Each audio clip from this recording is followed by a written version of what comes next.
Jumpa lagi kita dalam Oase Ramadan Rahmat Semesta Alam. Tadi kita sudah berbincang-bincang banyak hal tentang bahwa zaman dulu terjadi zaman sekarang. Zaman dulu raja minta fatwa sama ulama, ulamanya nggak setuju, tapi ulamanya luar biasa. Ini bukan ulama, maaf. Jadi nabi, dan apa akibatnya? Nabi Yahya alaihissalam dibunuh. Jadi Nabi Yahya wafat dibunuh oleh pasukan si raja. Masya Allah, luar biasa. Jadi dia rela mati, syahid, mujahid, seperti al-mujahidin, rela mati walaupun mempertahankan kebenaran. Nah Pak Jenderal, apa nih Pak yang bisa kita ambil hikmahnya ketika orang rela mati mempertahankan sebuah kebenaran, sebagaimana apa yang terjadi pada Nabi Yahya alaihissalam? Yang pertama, bahwa memilih benar itu belum tentu menang, dan kita harus punya keyakinan memegang kebenaran sampai meninggal.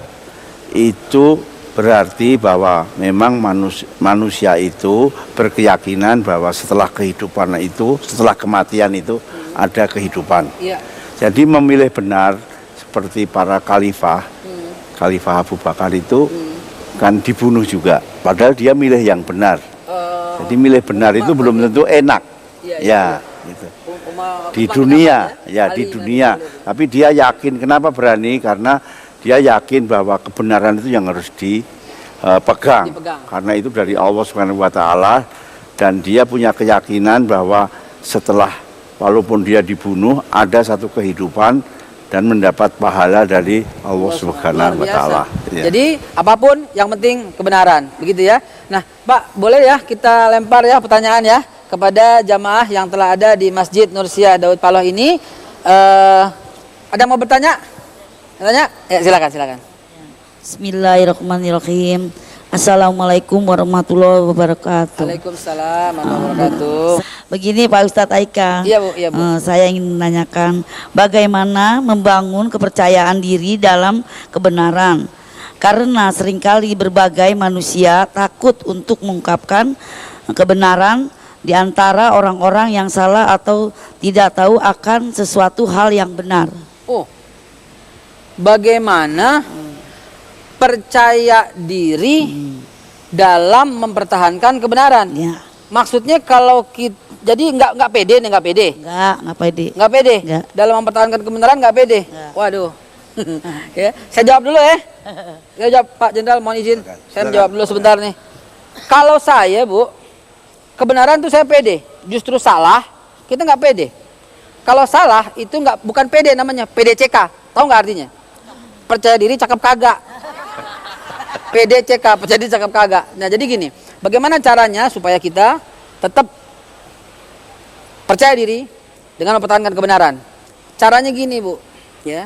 Kalau dalam suasana kantor, ya, kita harus merasa bukan cuman karyawan si bos. Dalam kepanglimaan, bukan cuman bawahan Pak Jenderal, ya, tapi ada yang lebih tinggi dari Jenderal. Siapa itu? Allah Subhanahu Wa Taala. Untuk di kantor, ada yang lebih tinggi dari atasan. Siapa itu? Allah Subhanahu Wa Taala. Dan dia, Allah Subhanahu Wa Taala, pasti mendukung kita.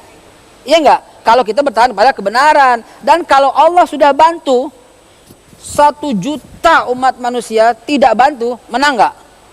Menang. Begitu ya Pak ya. Apabila Allah Subhanahu Wa Taala mendukung, semua enggak mendukung, kita tetap berjaya. Begitu ya. Nah Pak Jenderal bisa tanggapi tambahan sedikit. Apabila Allah mendukung, masyarakat semua enggak mendukung, tetap yang menang. Kenapa? Karena didukung oleh Allah Subhanahu Wa Taala. Dan akibatnya sebaliknya, kalau semua masyarakatnya tidak mendukung, tapi Allah dukung, jadi enggak? Jadi Bu, mempertahankan kebenaran, bagaimana dengan percaya diri, meyakini bahwa yang menilai itu adalah Allah Subhanahu Wa Taala. Nah Pak Jenderal mohon ditambahin Kak, gimana soal mempertahankan kebenaran? Kita memerlukan satu penebalan keyakinan. Keimanan kita terhadap Allah Subhanahu Wa Taala. Jadi semuanya harus kita pelajari bahwa prosesnya memang itu benar dan keluarnya memang benar. Iya, Jadi iya, iya. apa yang kita pilih itu memang benar, diyakini gitu loh. Oh, ya. Jadi kalau udah itu yakin, ya kita harus pegang teguh gitu. Jadi yakin membawa percaya diri. Nah, kalau saya tadi menghubungkan dengan Allah Subhanahu Wa Taala, Pak Jenderal Joko Santoso mengatakan bahwa dengan menebal keimanan, menebal keyakinan, percaya diri itu akan timbul. Begitu ya, Bu ya? Cukup ya? Ikhlas nih. Al-ikhlas ikhlas nih. Al-ikhlas ikhlas. Yang kedua ada lagi. Silakan. Assalamualaikum warahmatullahi wabarakatuh. Waalaikumsalam warahmatullahi wabarakatuh. Saya mau bertanya kepada Pak Joko Santoso. Iya. Pak Joko Santoso, saya bertanya, pernahkah Anda dihadapkan kepada kebenaran dan kebatilan di saat Anda menjabat sebagai Panglima? Bagaimana Anda menghadapinya? Masya Allah, ini berat Menyikapinya? Bentar. Ini berat nih, berat. Bagaimana Pak Jenderal pernah nggak menghadapi satu yang benar, Kebaikan satu yang dan batil, kebatilan. bagaimana cara beliau memilihnya? Menyikapinya. Subhanallah. Pemirsa, ini berat sekali pertanyaannya. Dan sebelum dijawab oleh Pak Jenderal Joko Santoso, kita akan kembali setelah pesan-pesan berikut ini. Nanti akan dijawab bersama Oase Ramadan, Rahmat Semesta Alam.